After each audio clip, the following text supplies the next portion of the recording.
What's going on, world? And welcome back to the Pursuit of the Good Life podcast. I am your host, the Cameron Lovelace, joined as always by the doctor of doctors, Dr. Sarah Lee Benson. What's going on? Man, Cam, I am running off fumes, but I am Yeah, here. you yawning in the intro. I did. Running off of fumes, but it's okay. It's the first week of school. We're getting it together in this virtual world. Shout out to all the kids and the parents and the young adults, all the people out here getting their virtual school on. Man. I know it's been difficult. It's been rocky, but hang in there to the people out there trying to get it done. Man, I can't even imagine being in elementary trying to turn in my assignments virtually. Like when we were in elementary school, I think that was the come up of the desktop and DSL, let alone Wi-Fi. Right. So I can't even imagine what that would be like in elementary. But yeah, shout out to these parents though, trying to get it done. Big time. So let's go ahead and kick the show off. I got a one gotta go. So if you were listening last week, of course, we talked about, the Whopper and the King and the restaurants and stuff like that. But this one gotta go these are 90s TV shows. Okay. And so one has to go.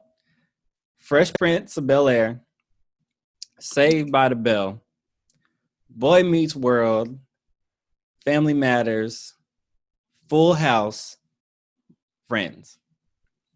So I'll go first. So for me, do you need me to send you the picture so you can see it? Because you looking like, hold on, wait, what?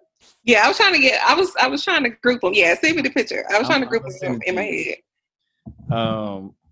But for me, so I got to go first off the board. Like first things first, Fresh Prince got to stay. Okay. Where is my thing? My joint don't want to. Matter of fact, let me text it to you. So first things first, Fresh Prince gotta stay because you know, off the rip, like, because Will Smith, all the scenes, and shout out to Nick at Night for re-airing all the older shows for all of us that were little kids in the 90s, so we didn't know what was going on, but we got to relive them at Nick at Night. I just texted the picture to you. So first thing first, Fresh Prince got to stay. Next for me is Boy Meets World. Boys Meets World, like on Disney Channel when it would come on ABC Family when it would come on, and watching Corey and Topanga and watching them go from kids to married men, adults, college. Like that made me think, oh yeah, okay, I can be like that. Yeah, where's my? You can get it done, huh? Where's my thing? My friend is Sean. We all a little messed up. So that show has a special place in my heart, even though it has like one black person in our history. Yeah, literally one. But it's still. Shout out to Angela though. Right. He held it down. He did. And Mr. Feeney and all that. So it just has a special place in my heart personally. Next, I got to give it, of course, to Family Matters. Of course. Because it's a classic and, black family, positive life lessons. So, yeah, love interest of, seeing Steve Urkel constantly go after Laura, get rejected, all that good stuff. And, okay, so here's where it down to the nitty-gritty, the bottom three. Okay. Full House, Friends, and Saved by the Bell. In that order? No. I'm saying like those are the last three. Gotcha. So Full House, I grew again because of Nick at Night. Nick at Night saved a lot of these shows. If Nick at Night had never played Full House, I wouldn't be like, nah. But Full House, it was a good show. And then Fuller House gives you that nostalgia. Fuller House on Netflix that Sparkle watches. I've not seen Fuller House. So yeah. So if you're a Full House fan, you'll enjoy Fuller House, which is basically the kids as adults, and they have their own kids. So they brought back basically the whole cast, and sprinkle in time to time stuff like that. So Full House, I rock with Full House, Uncle Jesse, all them, the whole cast and crew. Now, Friends or Saved by the Bell. Honestly, I gotta kick off Saved by the Bell. Saved by the Bell don't have I have no connection to it. It's just in high, like all these teenagers and stuff. Versus now, Friends, I ain't gonna say that it's just like the best show. It's just that much better because Friends has its own level of like foolishness. And the only reason why I know of it is because my mom watched Friends. Like I saw her, like I would come in and see her watching Friends and Phoebe and all that good stuff. So I was very familiar with Friends, Chandler, like the whole cast and crew. Gotcha. But Saved by the Bell, I'm just like it's plain. The camera quality is trash, and it's just my goodness. Like I don't have no connection to Saved by the Bell. Wow, you know what, Kim? This might be the one time where I'm like, I definitely can see our age difference. Okay. Here. So for me, Saved by what's first off, what's for you? So if we're gonna rank them, my top one, the first will be Family Matters. Okay. Simply because I love Family Matters. I love Laura growing up, and Stefan Urkel was my man in my head every time he stepped on the screen. Love me. I was little, young, adolescent. Oh my God, Stefan Urkel, the best, right? Mm-hmm. The second for me would be Saved by the Bell. Not Steve. Okay. Stefan Urkel. Okay. The second for me is actually Saved by the Bell. That's why I feel like our age difference. Because growing up in the mornings, TBS would show Saved by the Bell when I would be getting ready for school. It would show Saved by the Bell every morning when I was getting ready for school, waiting on the bus. I was watching it. Like, I absolutely love Saved by the Bell. It's one of my favorite shows.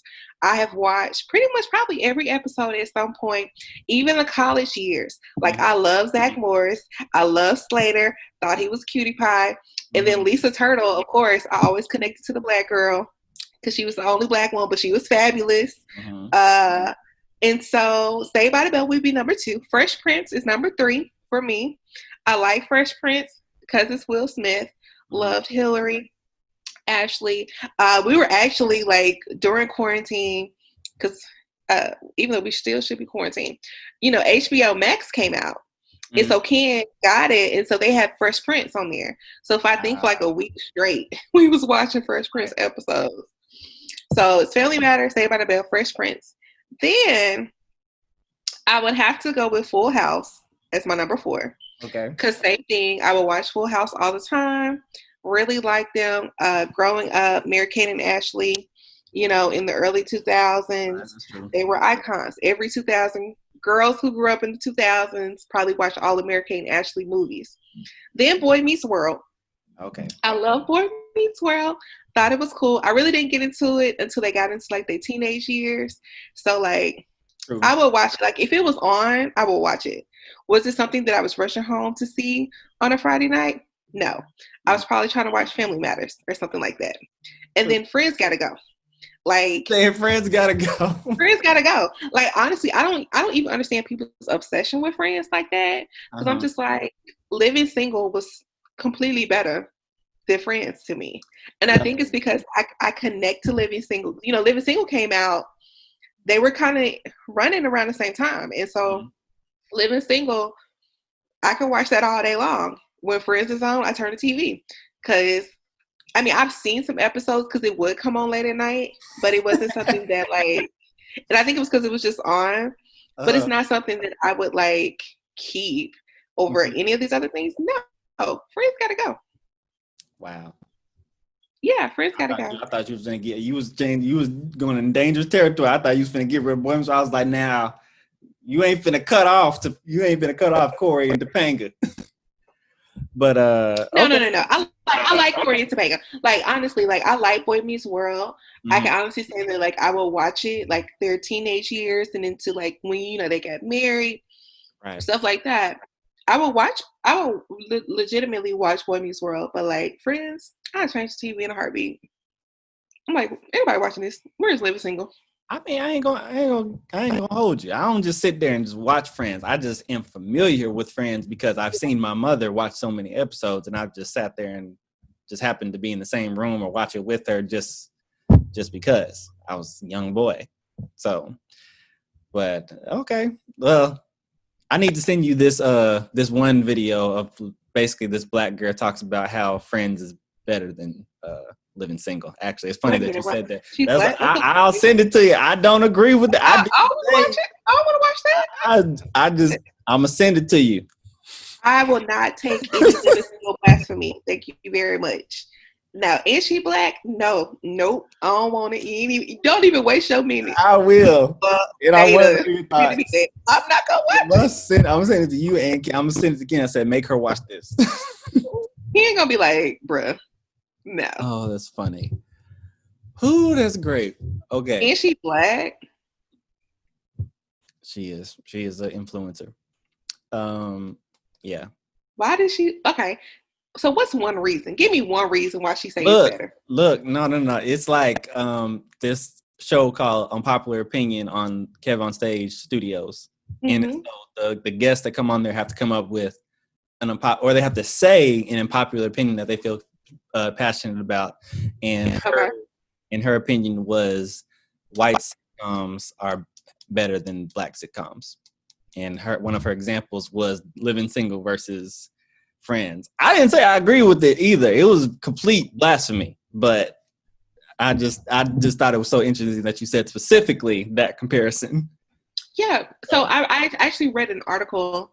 I think something came out a few months ago where Erica Alexander and T.C. Carlson, who played, Max and Cal, talked about like just some of the things they dealt with during the time that it was showing. Mm-hmm. And I think it was Erica Alexander who said that like they were way better than Friends, but did not get the same type of promo or didn't get the same type of anything that Friends got or the same type of pay.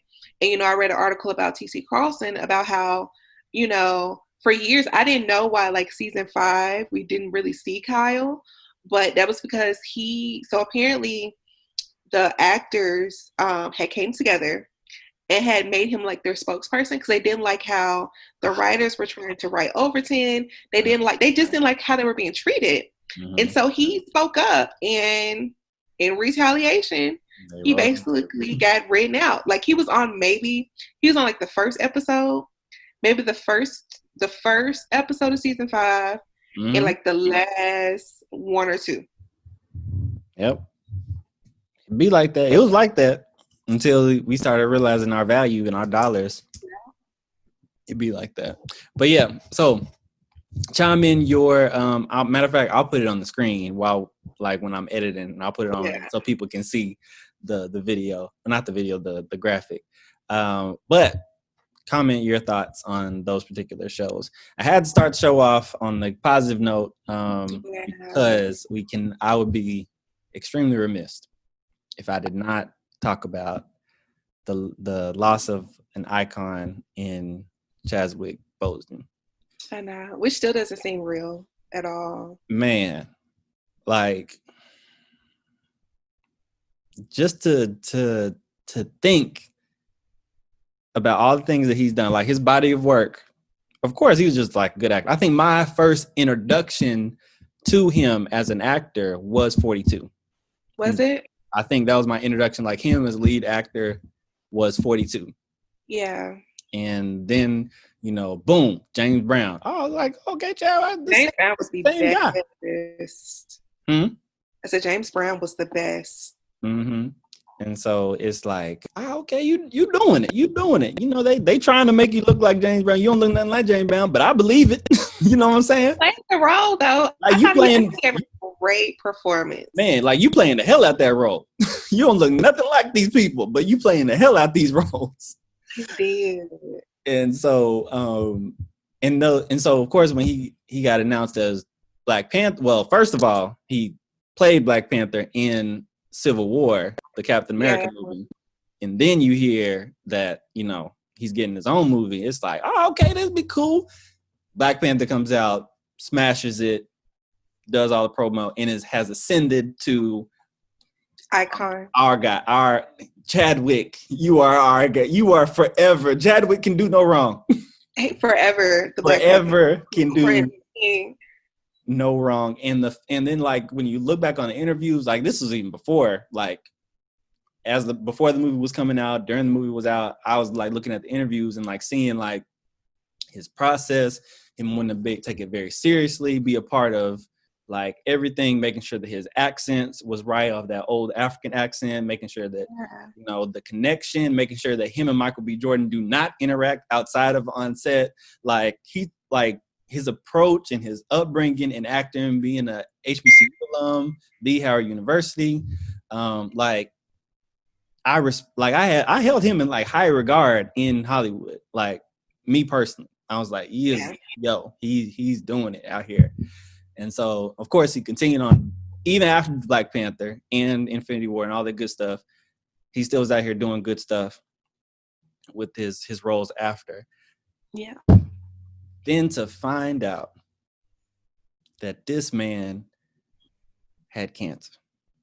For like the last 4 years. The last 4 years, this man has had cancer. So that means during Black Panther, during the Infinity War 2 movies, during Marshall and 2021 Bridges, everything that he is last doing, big projects, he's been dealing with this cancer. First of all, let me first say in honor of everybody, cancer sucks. It does. And I personally, like, I would say like I didn't connect with that statement until I had a family member that passed away from cancer. Mm-hmm. And it was one of those situations like you don't find out until it's too late. And so it's like, man, all right, rest in peace. Now that you ain't gotta deal with no pain no more. You ain't gotta deal with chemo no more. You ain't gotta deal with no suffering, putting on a face for us. And shout out to his team. Yeah. So everybody that was in his circle that did know and did not let it slip, didn't let anything leak. And wow, I'm just like, man. Yeah, I agree. This was a blow, like, for everybody, because he has been such a very, like, iconic actor that is like Black Panther alone, everybody's like, oh, it's the Black Panther, it's the Black Panther. You know what I mean? Like, that was going on forever. Right. And then I can say I watched, so, you know, he has a recent movie out on Netflix, The Five Bloods. Yes. Spike Lee movie. I remember watching it, and honestly, I remember thinking, like, he's so skinny. Like, I remember wondering, like, I wonder if something's like wrong, because I remember seeing him and he almost looked unrecognizable. And I was like, wow. And then to hear that he was like battling this, and I was like, wow, like his work ethic alone to be battling this and still producing the way that he did. Like, a lot of people don't do that. Like, no offense if you don't do that, but to know that, like, all these things that he was doing, and he was literally fighting for his life, you know. And it's really sad. I just feel like 2020 has just been a blow, because first we lost Kobe, and now this. It's like, how do you lose the Black Mamba and the Black Panther in the same year? Right. Like, if you would have told me last year all this was going to happen, I was like, no. Stop it. That's not going to happen. Like, you're lying. Like, we're not going to be going through all this, and then this happens, right? And, you know, I'd say shout out to his wife, though. So we found out that he got married last year. And I know that had to be, like, just difficult for her. Did you know he got married? I didn't know he got married last year. I thought they had been married. They got married last year. I was reading the article. They got married last October. And so it's like, you know, to be there and be that strength and be there for him while he's going through that. Like, I've seen the process of cancer and chemo. One of my my great uncles, the woman that he loved, she went through it years ago when I was in high school. And so my mama and I will go and sit with her. It's chemo is hard. It's like, it's very hard. And when those tumors are breaking out, it's really hard. And so I have to commend his strength and just his work ethic and just his resilience and just all of it, because we literally didn't know until, like, when we found out, I was like, in my mind, I'm thinking, Lord, was it another plane crash? Was it like, it had to be something external, right?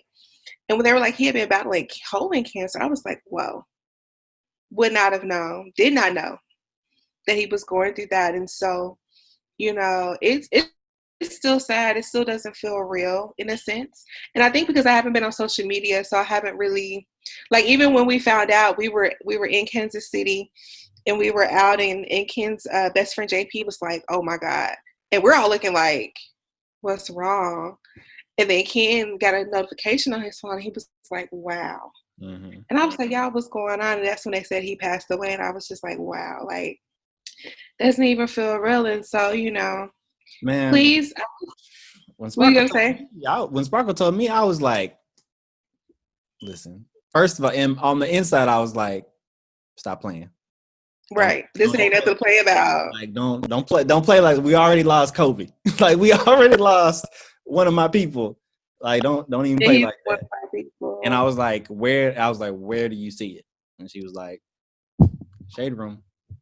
Posted it straight from his, and I will say that that's what I did love about this, that it came from his camp, from Chadwick camp. Like, it didn't slip to no TMZ, no nothing.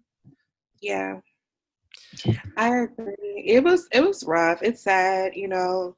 And if you're out here still dealing with grief and it just seems like the world's like, be kind to yourself, because it's hard. It's like, I feel like we get a blow, and then it kind of chills down, and then, like, boom, it's something else. You know what I mean? Right. So, like, I felt like we were just kind of getting to a place where we were just accepting that Kobe was gone. You know what I mean? Like, just really find, like, okay.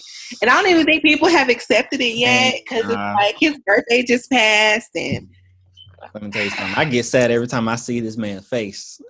Yeah. Like, swipe. Get off my screen. I don't want to feel this today. I agree. It's the main reason why I'm rooting for the Lakers to win the championship in honor of Kobe. Yeah. You know what? I've never really just been like this big Lakers fan, but like I would really be happy if they won it in honor of Kobe. I think they would too, because it's like that. What a perfect way to honor him by winning a championship in his name. You know what I mean? Because that was his thing, and so to know that, and then to hear this, it's just like. And we in the 9th month of the year, you know. Man. Oh, but that's a whole. My heart definitely goes. My heart does go out to the people, go out to his family and his friends and those who were close to him, those who were, close to him. And everybody listening to this, look, leave Marvel alone. Like, everybody, like, I'm seeing all these clips, like, they should do this with the next movie, because, you know, Black Panther 2 was supposed to be filmed already, but coronavirus obviously put everything on pause. So have they filmed it at all? I don't think they filmed it at all, because I think it was supposed to be released in 2022. So they were supposed to start shooting this year. Oh. So I don't think I want to go see it, because I'm gonna cry, because if they like, you know, they got to do a tribute, like some sort of tribute or something. Absolutely have to. You know what? What's that? I want them to do it like what they did for Paul Walker in the Fast and the Furious. So, they might be able to pull it off. Maybe the way they did it for him, instead of like killing him off. They just had a scene where he kind of drives off in the sunset and just like says like goodbye. You know what I mean? Like something like that. Something that was not, because let me tell you something. If they kill a Black Panther, I'm probably gonna walk out the theater. Like, it's just gonna be over with. I'm just gonna be done. I'm just gonna sit in the car. Listen, there are a couple ways that they can go about it, but I think internet should chill and just let Marvel, the teams, all the fellow actors, let them grieve for a full week, please. Like, on Sunday, I was already seeing they should do this, and I'm just stop. On Sunday, he just passed away. Friday, exactly. Yeah, that's why I'm like, just stop. Just let the man be buried. At the minimum, let the man be buried first. Yeah. You know, the funeral is probably not going to be public. It's going to probably be private. So yeah, because I think one thing I can say about him, he really kept his private life private. You know what I mean? Like, he definitely kept his private life private. So I'm pretty sure he probably had already like made his wishes be known to like what he would want. But he was absolutely one of my favorite actors. Loved him in Black Panther. Loved him in James Brown's movie. You know, I felt like he had the mannerisms down really well. He was definitely a student of the arts. Yeah. He studied and he, you know, his craft, you know, Right. like I can respect that. You know what I mean? Because like he really and truly, whatever role he got, he put his all into it. Right. And to know that he did those things while also battling cancer just makes me respect him even more. Man, Chadwick is untouchable now. He is. And so that long live T'Challa. Facts. And I'm gonna say the one last thing, and we're gonna move forward. Is that so? This pastor named Miles Monroe, who passed away, I think in 2014. I think he said one of the last things that he said, like on an interview before he passed away, was he said that the richest place in the world is the graveyard. I agree. Because it's so many dreams, ideas, things that never happened, and people who never acted or created their ideas or whatever it is that they were meant to do, they ended up not doing and died. He said, I want to live my life empty. When I leave this earth, I want to live my life empty. And I truly believe that Chadwick Boseman left this life empty and fulfilled everything that he was set out to do despite cancer. And it puts me also in the mindset of Stuart Scott, ESPN. Stu Scott, shout out to the frat. But he, like the speech when he accepted his ESPY, he said that you don't lose your fight with cancer by dying. When you die, you beat it by how you live. Yeah.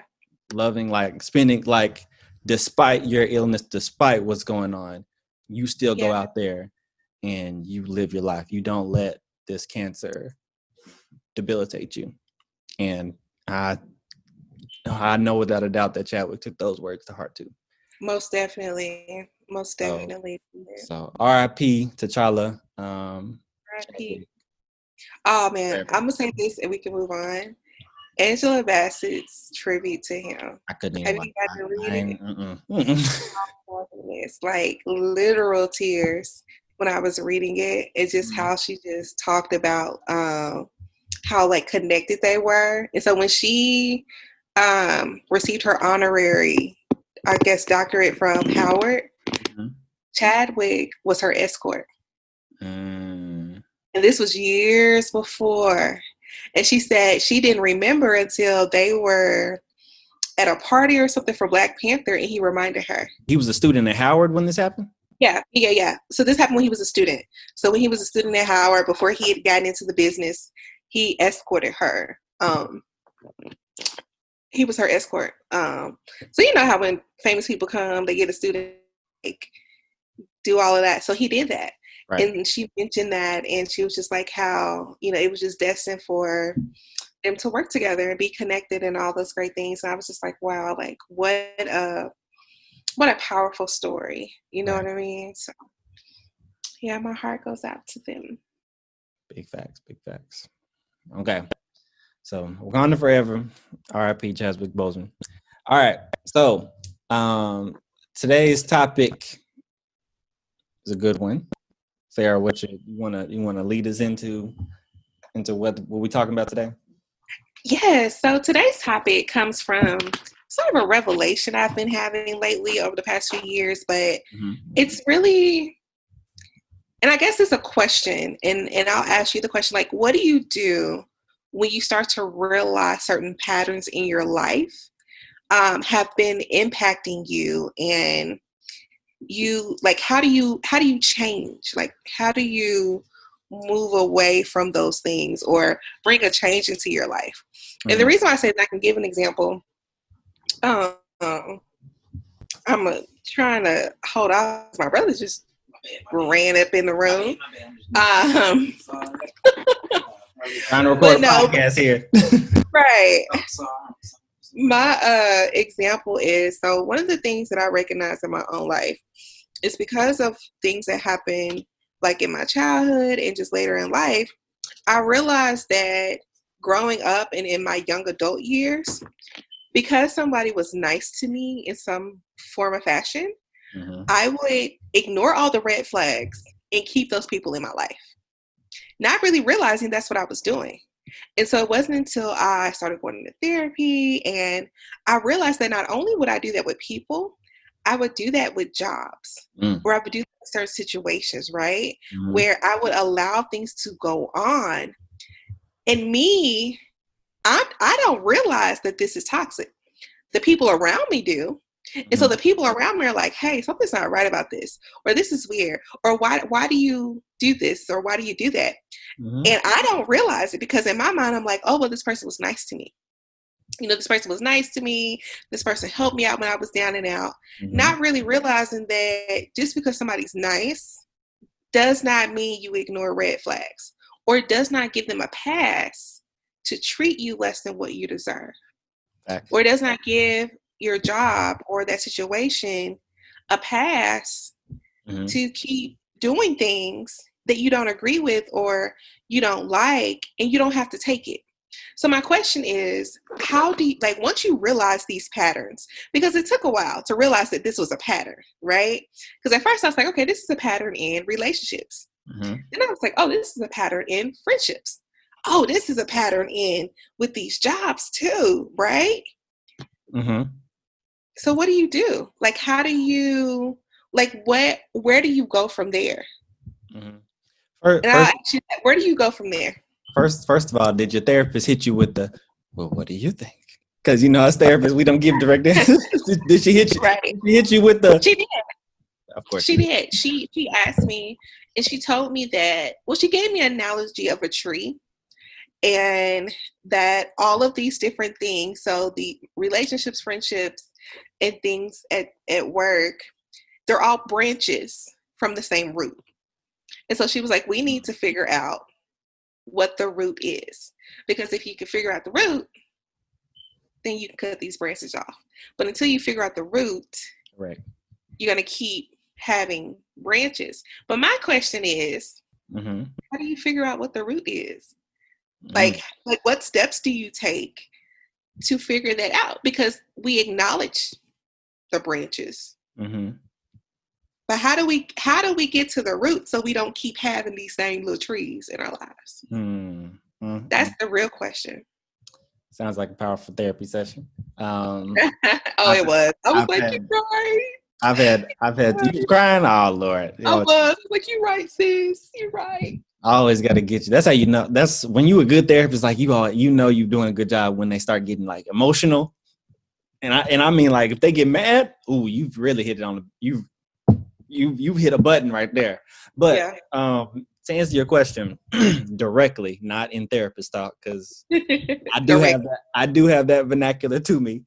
But to answer it directly, you have to identify when it's like you got to self-assess. You got to take inventory of the situation and self-assess how this is affecting you. So, for example, in the example of the let's say the people, you have to listen to yourself. A lot of times, especially with, this is what we do in therapy, in our therapy sessions, but we teach the clients to identify, like, pay attention to yourself. So, for example, when things are going bad, what is the signal? Because our bodies will tell us. If you spiritual, the Holy Spirit will tell you very clearly, but we oftentimes ignore it or just don't pay attention to it. So if every time that something happens, you feel in some type of way, but you don't act on it, like that's a signal within yourself. So when we're dealing with these patterns, you got to pay attention to when the flags are being thrown. Mm-hmm. It's like that's the first step. You got to say, hey, something is happening. Yeah. Even in the good sense. Like when, let's say, when Ken got together, there were some good flags going off. Like, ooh, wait a minute, this man is different. Like this, hold on. This is what I'm used to, but I'm seeing this. This is a good thing. But there's something in you that knows to register that, hey, come. This is a good thing. In the same thing, it has to be, hey, something's not right. Something's up. This is a problem. This isn't normal. This isn't okay. And so I think that's the very first step for us breaking those patterns. And I hate to kind of say so aggressively, because I would have been, because my therapist version, I was like, so here's, we have a cycle happening. The only way, the cycle is like rain, evaporation, condensation, whatever that cycle is, it happens. The only way to stop that is to literally break the cycle. So you freeze it, put it in the freezer, you don't take it out the freezer. Like there has to be something that breaks the cycle in its entirety. And so, but the only way to do that first is to identify what the problem is first. Like within yourself, you got to pay attention to what those signals are. And well, when the signals are even being thrown, let alone what the signals are. So I guess my next question is, and I know for me, and I'll use myself, full transparency, is how do you recognize a bad signal? And the reason why I say that is because, honestly and truthfully, for me, I never really recognize it until after the fact. So until after I am away from the situation. And I guess it's because I'm so close to it. Right. But then something happened and I'm no longer in the situation, or somebody will tell me something that'll kind of like it's like a switch will flip, right? Mm-hmm. And then once I'm made aware, or maybe it's a question that's like, hey, why do you do this? Or why do you keep, and I'll give an example. In a conversation about a year ago, okay, me and Ken were chilling, and he just ran like, hey, I noticed something about certain people in your life. Why do you keep them around? And it wasn't on some type of like petty thing. It was on some type of, you don't need to be around. Like he legitimate, because of who Ken is, he's very inquisitive. And so he wants to know things. And he legitimately was like, why do you do that? And it hit me. And that was like really the first time I had really thought about, well, why do I do that? Like, why do I allow certain things to go on, or just ignore certain things and stuff like that when I know it's bad, and I've had bad experience there, and I know some of these things is not right, but I still was like, oh, it's okay. Right. You know what's funny is that I think I had a similar conversation with Sparkle within our first like year. So like you saying like a year ago, like at that point you and Ken were like 6 months in. Six months in. Yeah, I remember a similar conversation being had. I was like, I don't like this person for you. So I remember having to say, so first of all, shout out to the real girlfriends, boyfriends who can smell when something ain't right. Right. And it's not, and I think some people think that like, oh, if your person talks about your friend, it's because they don't want them around. But like, if somebody really cares about you and cares about your well-being, they're going to look at the people in your life. And if they notice, and if you're anything like my fiance, like, you don't get a one time, you know how they be like, oh, you got one time to do this? No, you don't get no one time to do nothing when it comes to me. Good. Like, he's very cutthroat. He's just protective of me. And so if they're with just particular situations, he was just like, I guess he was just trying to understand my mindset. because he wanted to understand me. And so he was like, hey, like, what's going on with this? Or, that was kind of weird. Or this interaction was kind of weird. Like, let me know. You know what I mean? Because he was just like, And I think it was the way he did it. It was just the way he did it allowed me to receive it more. Mm-hmm. Because it's like, oh, well, you know what? I never thought of it like that. You know what I mean? And so, and that's why you need people in your life like that, whether it's relationship or other friends. Like, you need people in your life who can, especially if they notice something is off with other things, you need people who will ask you questions. But to my original question, how do you I guess I'll switch up my question. Okay. How do you notice the flags when you're in it? Because for me, I don't notice until after I'm away from it. But like when I'm in it up close, personal, I don't really see what everybody else is seeing at that time. Mm-hmm. You won't. Because you're too close to it. Yeah. Until but you have to have a process that everybody has their specific like process, whether that's, I don't know, meditation, working out, whatever the case may be, where you have to literally like ground yourself, take time, like that phrase, take time for yourself, is so important, because in that space, you can mentally, even if you can't physically check out, you can mentally like take time and stock and see, okay, how am I feeling? Am I stressed? Why am I stressed? What's going on here?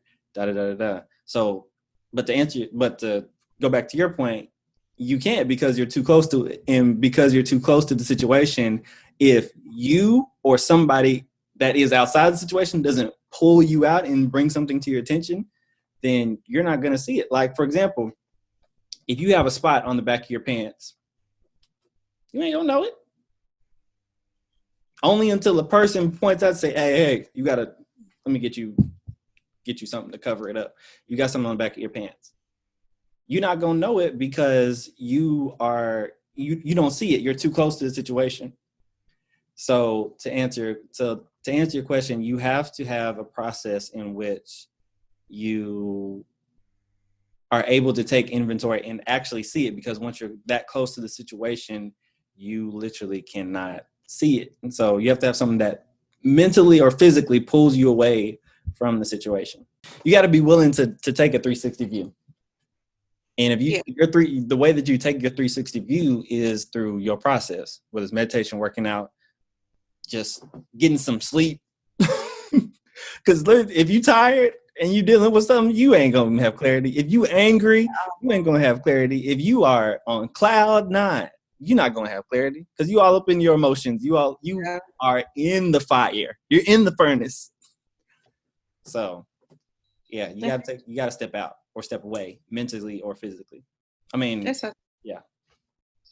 I agree. Like, honestly, like I can absolutely see just different situations in my life where when I was in it, I couldn't see certain things because I was just up close. And of course, your emotions are involved. But like the moment I stepped back, or the moment I, gave myself mental time, I could see and act accordingly, And so, now I'm in this space where I am, I guess, trying to make better decisions, like in every area. So I'm trying to uproot the root. Is where I am now. I'm trying to uproot the root. So now that I recognize certain patterns in just certain areas of my life, I know for the past few months I've been trying. Well, I can't say that. For the past year, I've been trying to uproot the root. So we just gotta kill all of that. Right. And I think what's important is, once you identify the root, that like once you are able to find the roots, like some roots are easier to pull out than others. Like I can remember doing some yard work outside of my house, I think like 2 weeks ago, and there's this bush that's like next to the door where we come in at, and it was like, having bugs show up in it. They just go out and I guess have a little party and then leave in the morning. I don't know what they're doing in there. So when I did it, The bugs, yes. Like they would go in there, have a party, and then in the morning when I'll go to work, they'll be gone. I don't know what's going on in the bush. But so what I had to do was I went and got the hedge clippers. And first I chopped the branches. First things to go is the branches that are getting all these leaves, got some berries coming out. Like I said, I don't know what's going on in this bush. But first, the branches have to go off the top. Yeah. Then we started getting to, the what's the middle part of the tree called? The trunk. The trunk of the bush. Do they have trunks? Mm-hmm. Whatever they're called. That's the one bit by bit at a time they have to go. Okay. When you get down to the root is a different animal. You got to pull they are in the earth. They are so deeply entrenched in the earth. So you literally, you probably won't be able to just muscle it just out of the ground. Yeah, you got to dig and. Right. If the bush, the tree, whatever it is in your life, those things are large for a reason. So you got to go through a process of dealing and pulling out the root. So when we talk about this in the life, when we talk about the roots of these problems in our life, you might have to dig into it and go through a process and go through some times when you have to say, you know what, I'm not going to let this be an issue no more. And that's an issue. And that's a period of where your shovel is going into the ground and digging out that piece of the root out until eventually when you pull it all the way out, that means that this isn't an issue no more. Mm-hmm. That means that this pattern is no longer has a hold of your life anymore. And so getting to the place where the root is out of the ground and no longer affecting your life can be a process. It's not always overnight things. Some roots, some things you can dig out immediately because they aren't that far deep entrenched in your life. Other things, it takes a minute. Yeah. It takes some time. Yeah, this is definitely taking me some time. Mm-hmm. I mean, I started therapy in the middle of this. And so, but one thing I can say, I'm grateful for being able to recognize it, and now, like I said before, I'm just in the process of getting this root out. Mm-hmm. And however that looks like for me, it is definitely something that's difficult. It is definitely something that I'm having to constantly remind myself certain things about me and just in my life, just to kind of like reinforce, like getting rid of certain stuff in my life. So, yeah. So to the people out there into this and you're like, you know what? I'm starting to notice some patterns in my life too. I'm starting to notice certain things. Listen, pay attention. I pay attention. Like if you legitimately do a self-evaluation, which is something that we ask y'all to do all the time, and you really start to see certain patterns, pay attention to that. Like those are brains. And you need to figure out your root, especially if we're on this pursuit of happiness and we're trying to be the best versions of ourselves. You can't be the best version of yourself if you got these roots.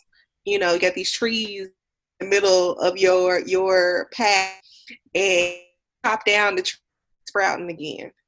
You're trying to understand like why it's sprouting and you're spending all this time trying to chop it down. You got to get in there and get it out. Right.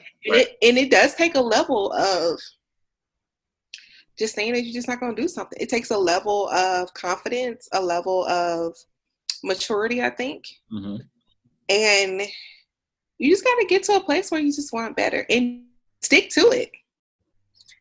Because some roots will come back around or some things will come back around and you'll think it's changed, but it's just on a different tree. You got weeds.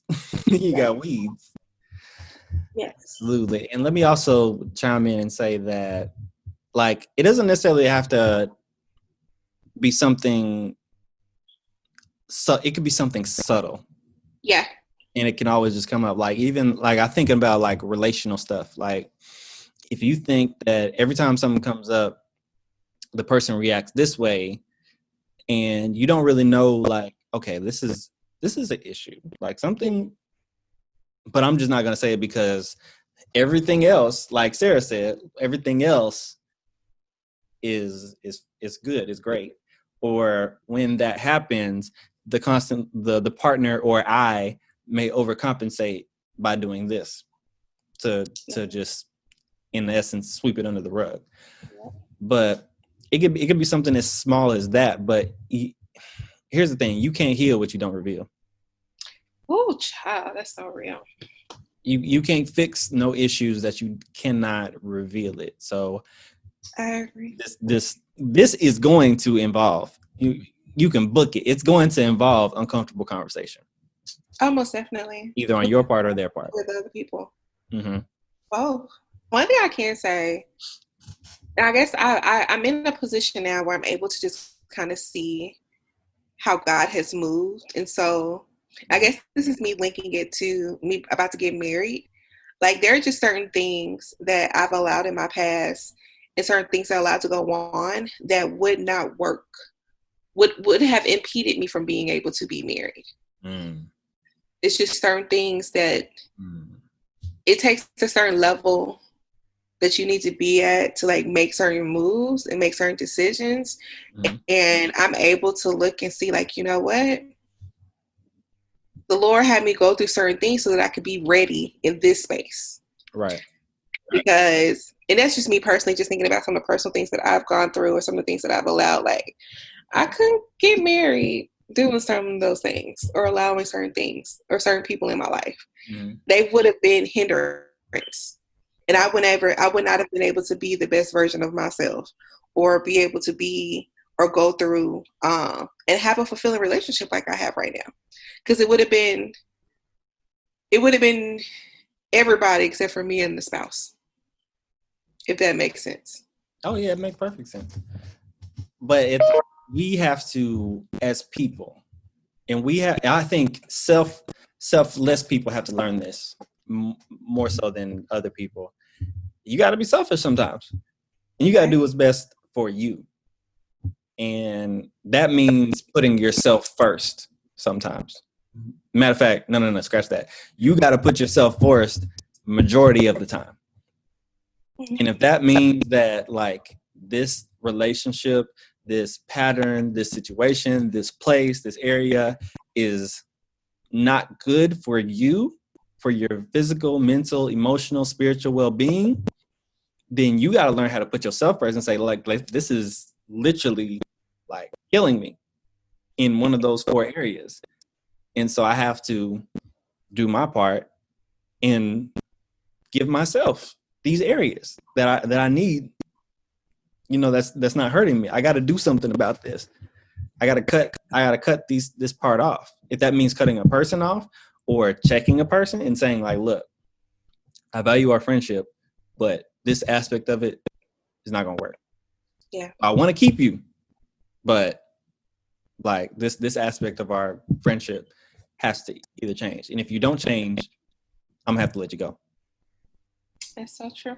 But to your point, sometimes it takes the spouse that is outside and is not emotionally entrenched in the roots and the roots aren't attached to them. They can come forward and say, this is a problem and it needs to be taken care of. Yeah, I agree. So, and if you got a spouse like Ken, you're going to say, if you don't handle it, I will.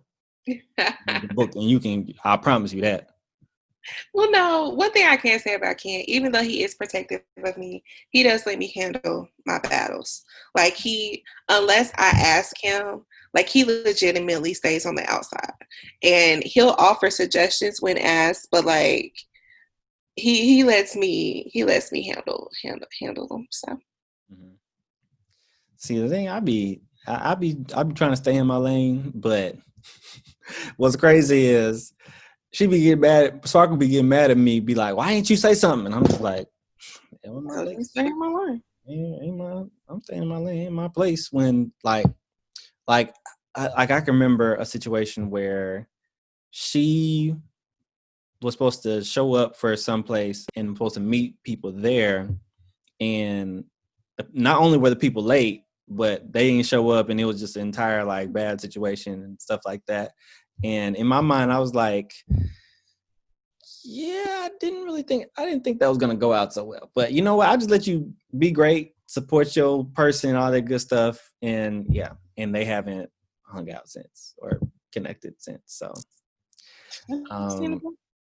sometimes as the partner, we have to let our spouse go forth and learn on their own without us intervening.